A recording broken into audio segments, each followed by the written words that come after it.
Hey there, everyone. Adam here from Real Schools. Just a little reminder about some pretty amazing, pretty awesome, well, I think so anyway, workshops that we're running very soon in Melbourne, Sydney, and Brisbane.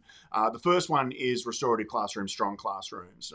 Restorative practices, where do I start? For me, it's made me more effective and less stressed as an educator, and I think that particularly after the year that teachers endured in 2020, there's not only a bunch of people out there who need that, they deserve it.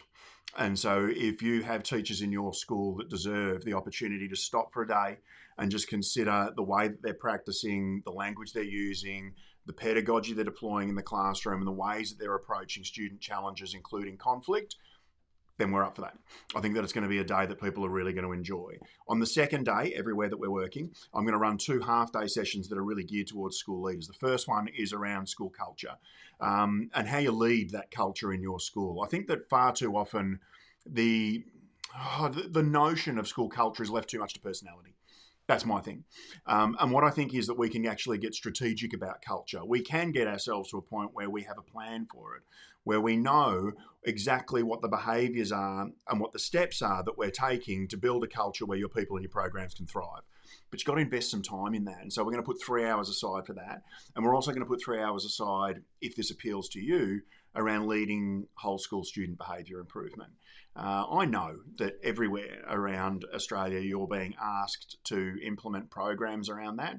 And I know that there's an element of program fatigue around that. What we're going to do is show you what you need to do in order to give those programs and thereby your teachers and your students a chance to thrive.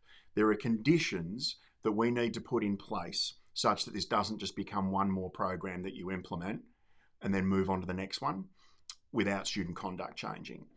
And then in each of these locations, Melbourne, Sydney, and Brisbane, Amy Green is going to run a transformational workshop, and a workshop that is, I think, never been more needed in Australian schools. And it's around how you can lead school and teacher wellbeing. Our people are not at their best. Our people are getting wrung out. Our people are working at below their fullest capacity. And there are people in your schools who are being tasked with doing something about that, and they don't know what to do. And so what we're going to do is to get really strategic about that in an incredibly enjoyable and in an enlightening kind of way. This is a way of approaching teacher wellbeing that you've not considered and that has not been implemented in Australian schools. So it's not more of the same. Amy's work is groundbreaking, and you're going to love it. So somewhere around this video is a link that's going to take you to our events page. And you really should click on that because we reckon, this is our hypothesis anyway, that if you do, you're only potentially a few hours away from a whole new frontier of not only achievement but enjoyment in your school community. See you there.